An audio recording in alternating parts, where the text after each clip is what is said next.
ఈరోజు వాగ్దానంగా పరిశుద్ధ గ్రంథాలు తెరిచి దినవృత్తాంతాల 2వ గ్రంథము 34వ అధ్యాయము 27వ వచనాన్ని మనం చూస్తే, నా సన్నిధిని కన్నీరు విడిచితివి గనుక నీ మనవిని నేను ఆలకించితిని.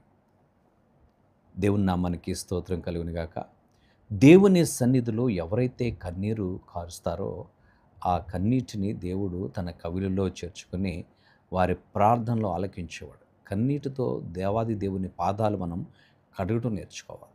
దేవుని సన్నిధిలో దేవునిని కదిలించేటువంటిది, దేవుని సింహాసనాన్ని, దేవుని మనస్సును గెలుచుకునేటువంటిది కన్నీటి ప్రార్థన అనేటువంటి విషయాన్ని దేవుని లేఖనాల్లో మనం అనేక సార్లు చూస్తూ ఉన్నాం. కన్నీటితో క్రీస్తు పాదాలు మనం తడిపినప్పుడు దేవాది దేవుడు మన జీవితాల్లో అద్భుతాలు చేసేవాడు. మన జీవితాల్లో ఆశ్చర్య కార్యాలు జరిగించే దేవుడుగా ఆయన ఉన్నాడు. కన్నీరు కార్చగలుగుతున్నావా? కన్నీటితో ప్రభు పాదాలు తడపగలుగుతున్నామా? మన అవసరతలు, మన అక్కర్లు దేవాది దేవునికి మనం చెప్తున్నాం, మంచిదే. అయితే కన్నీటి ప్రార్థన చాలా ప్రాముఖ్యమైనది. యేసుక్రీస్తు ప్రభువారు కూడా ఈ లోకంలో జీవించినప్పుడు మానవునిగా శరీరధారిగా ఉన్నప్పుడు ఆయన కన్నీరు కార్చి రోదనతో వేదనతో ప్రార్థించినట్లుగా దేవుని లేఖనాల్లో మనం చూస్తూ ఉన్నాం. దేవాది దేవుడే, క్రీస్తు ప్రభువే మన ఎడల ఆయన మన కొరకు అంతగా కన్నీరు కార్చి విజ్ఞాపన చేస్తే నీవు నేను ఎంతగా కన్నీరు కార్చాలి? దేవుని సన్నిధిలో కన్నీటి ప్రార్థనకు ఎంతో ప్రాముఖ్యత ఉంది. కన్నీరు కార్చింది హన్న దేవుని సన్నిధిలో ఫలాన్ని పొందుకుంది. దేవుని సన్నిధిలోనికి నీవు వచ్చి కన్నీరుతో ప్రార్థించినప్పుడు దేవాది దేవుడు నీ కన్నీటి ప్రార్థనకు సమాధానాన్ని అనుగ్రహించేవాడు.